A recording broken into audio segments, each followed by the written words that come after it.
Jadi sifat 20 itu adalah rangkuman yang pokok-pokok dasar-dasar untuk mengetahui sifat-sifat Allah. Di pesantren, di MDA, untuk mudah memahami sifat 20 itu disenikan supaya jangan lupa. Maka diucapkanlah oleh anak-anak MDA walaupun mereka belum mengerti, tapi diberikan kehafalannya dulu. Allah wujud kidam baqa mukhalafatu lil hawadisi qiyamuhu binafsihi wahdaniyat qudrat iradat ilmu hayat sama basar kalam qadiran muridan ilman hayyan sami'an basyiran mutakalliman. Rendah sekali pelajarannya untuk anak MDA.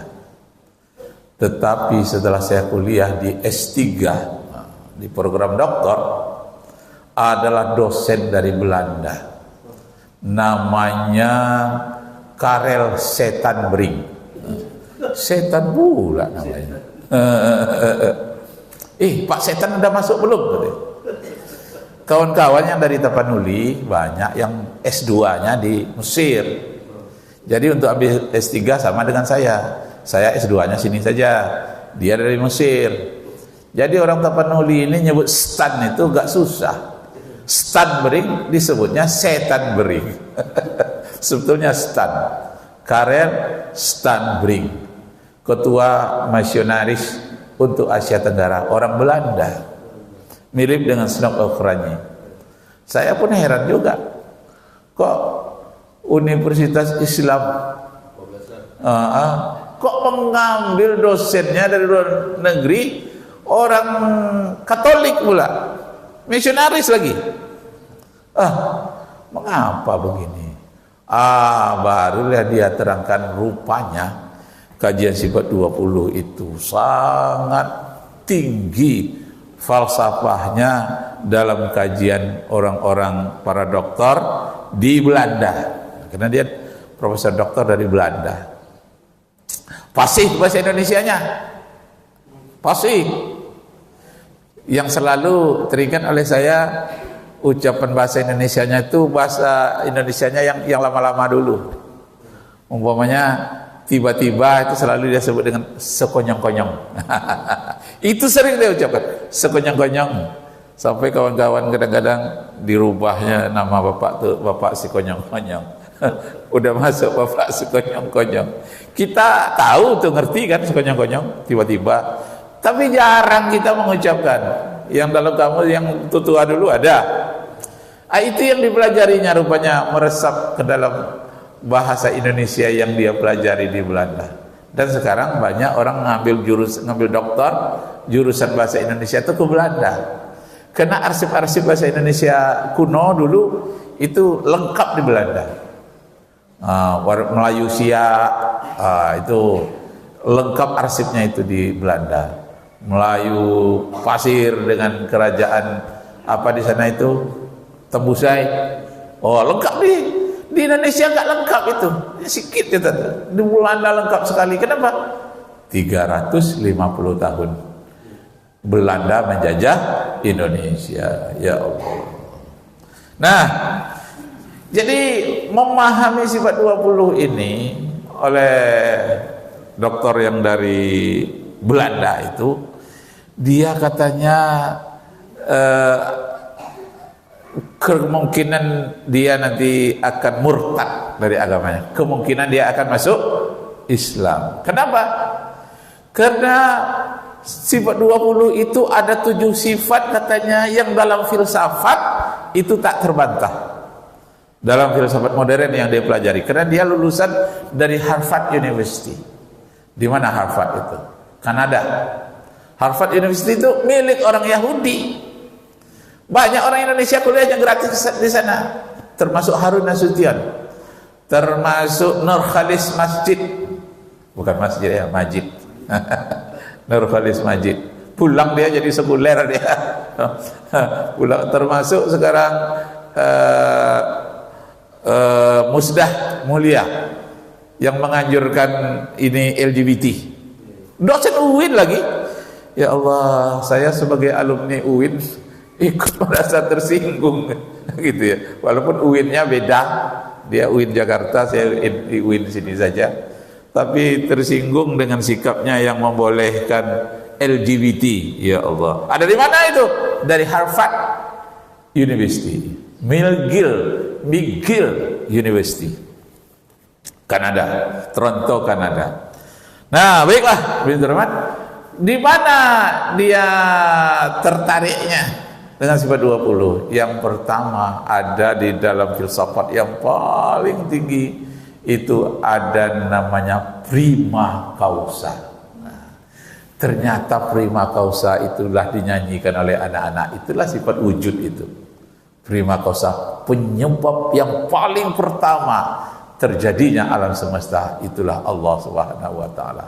Nah, sababul awal, sababul wujud, tinggi rupanya kajinya. Penelitian tentang akidah oleh doktor di Harvard University, di McGill University.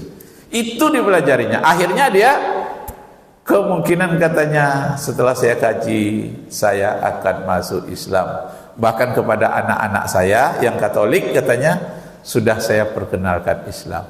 Seandainya suatu saat nanti dia ingin ke Islam, tidak akan saya halangi. Sekarang katanya dia sudah mulai bosan mendengarkan khutbah di gereja-gereja. Dan di Belanda katanya banyak sekali itu gereja sudah mu'alaf. Bukan orang aja, Ustaz. Bukan orang saja jadi mu'alaf, gereja jadi mu'alaf. Nah, seorang teman dari Belanda cerita, dia pergi sholat di Belanda, sholat di gereja, sholat Jumat. Katanya gila orang di Belanda ini. Kenapa? Baru aja pertama sholat Jumat, awak sampai ke sini, malah sholatnya di gereja. Akhirnya saya tidak mau sholat katanya. Masa sholat di gereja? Tidak mau, duduk saja saya orang sholat. Saya dah sampai ke rumah baru saya sholat katanya. Kenapa?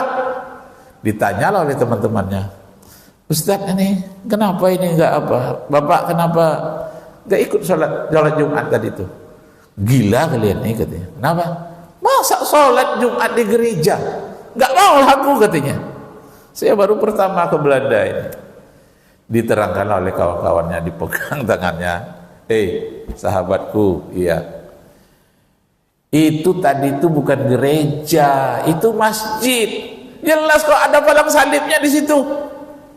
Iya, masjid itu. Kalau masjid kenapa ada palang salib? Itu masjid itu baru dibeli seminggu yang lalu. Belum sempat memotong salibnya. Karena bersihnya sangat tebal. Tidak bisa gergaji biasa. Harus ditempahkan kepada orang tukang potong. Belum sempat memotong lagi, tapi tetap sholat. Aduh, maafkan aku teman katanya. Aku sudah berburuk sangka kepada kalian. Masa orang Islam Belanda sholatnya di gereja. Ini adalah gereja yang ke-60 katanya, yang kami beli dari orang-orang Belanda yang sudah bosan beragama. Nah, jadi di Belanda itu banyak orang sudah bosan beragama. Awalnya tidak dijual ke umat Islam. Awalnya itu dijual untuk tempat mainan anak-anak ini, apa namanya, yang sepatu roda dalam. Nanti kan dijual, mereka membuat sepatu roda ke dalam karena gerejanya tinggi, jadi udaranya lebih bagus. Anak-anak bermain di sana. Dijual ke orang bisnis tentang permainan anak-anak, bermacam-macam lah permainan. Yang kedua dijual untuk jadi restoran. Karena tempatnya bagus, tempat parkirnya luas, jadi restoran. Yang ketiga untuk main biliar. Setelah berpikir orang-orang Belanda ini, orang dari restoran ada menawar beli, orang main biliar ada, orang Islam pun ada yang menawar. Dipilihlah oleh Belanda tadi lebih baik dijual ke orang Islam, walaupun agak murah harganya. Kenapa? kenakan berkas tempat ibadah. Kalau dijual kepada orang Islam, ya ke tempat ibadah juga. Ini kalau dijadikan sebagai tempat main biliar, main anak-anak, tempat judi, malah kita berdosa katanya. Akhirnya mereka lebih suka menjual bekas gerejanya itu ke umat Islam untuk masjid dibandingkan dengan untuk biliar atau untuk restoran. Nah, itu perkembangannya di Belanda.